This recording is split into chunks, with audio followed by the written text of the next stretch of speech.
નમસ્કાર દર્શક મિત્રો, આજે આપણા વિડીયોના માધ્યમથી નમો લક્ષ્મી યોજના વિશેની વાત કરીશું। જે યોજના થકી ધોરણ 9 થી 12માં અભ્યાસ કરતી દીકરીઓને 50,000 રૂપિયા સુધીની સહાય મળવાપાત્ર છે। તો મિત્રો આ વિડીયોમાં અંત સુધી બન્યા રહેશો।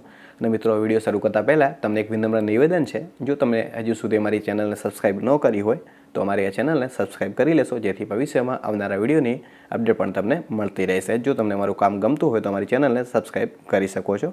સબસ્ક્રાઈબ કરવાનો કોઈ ચાર્જ નથી। તો મિત્રો હવે તમારું વધુ કિંમતી સમય ન બગાડતા વિડીયોની શરૂઆત કરીએ। તો મિત્રો હવે આપણે સૌપ્રથમ જાણીએ આ યોજના શરૂ કરવા પાછળ સરકારશ્રીનો મુખ્ય હેતુ શું છે, કે આ યોજના શા માટે શરૂ કરવામાં આવી છે। માધ્યમિક અને ઉચ્ચતર માધ્યમિકમાં કન્યાઓ વધુ પ્રમાણમાં પ્રવેશ મેળવી ધોરણ 12 સુધીનો અભ્યાસ પૂર્ણ કરે તે સુનિશ્ચિત કરવા, તેમજ કિશોર વયની વિદ્યાર્થીનીઓને શિક્ષણની સાથોસાથ પૂરતું પોષણ મળે અને તેઓનું સશક્તિકરણ થાય તે હેતુથી આ યોજના શરૂ કરવામાં આવેલી છે।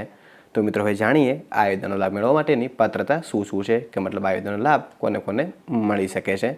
માધ્યમિક અને ઉચ્ચતર માધ્યમિક શાળાઓમાં અભ્યાસ કરતી વિદ્યાર્થીનીઓને આ યોજનાનો લાભ મળવાપાત્ર રહેશે।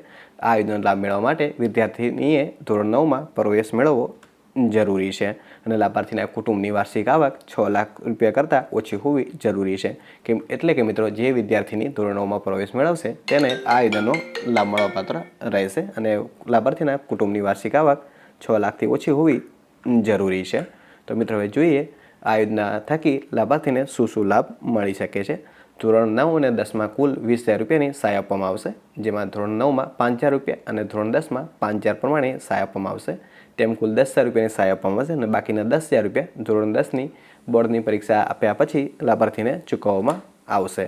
અને ધોરણ 11 અને 12માં કુલ 30,000 રૂપિયાની સહાય આપવામાં આવશે, જેમાં ધોરણ 11માં 7,500 રૂપિયા અને ધોરણ 12માં 7,500 રૂપિયા પ્રમાણેની સહાય આપવામાં આવશે।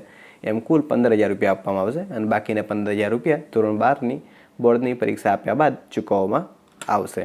તો મિત્રો હવે જાણીએ આ યોજનાનો લાભ મેળવવા માટેની અરજી તમારે કેવી રીતે કરવાની રહેશે, એટલે કે અરજી કરવાની પ્રક્રિયા શું રહેશે।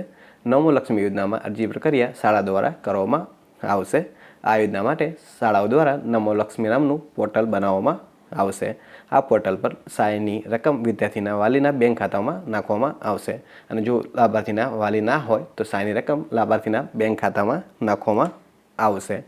આ યોજના દ્વારા પાત્રતા ધરાવતી વિદ્યાર્થીનીઓની ચકાસણી કરવામાં આવશે, ત્યારબાદ પાત્રતા પ્રમાણે વિદ્યાર્થીનીઓની યાદી નમો લક્ષ્મી પોર્ટલ પર મૂકવામાં આવશે। જો વિદ્યાર્થીની સરેરાશ હાજરી 80%થી ઓછી હશે તો તેની સહાય બંધ કરી દેવામાં આવશે। જો વિદ્યાર્થીની અધવચ્ચે શાળા છોડી દે છે તો તેને આગળની સહાય મળવાપાત્ર રહેશે નહીં। રિપીટર વિદ્યાર્થીનીઓને જે તે ધોરણની સહાય એક કરતાં વધુ વખત આપવામાં આવશે નહીં।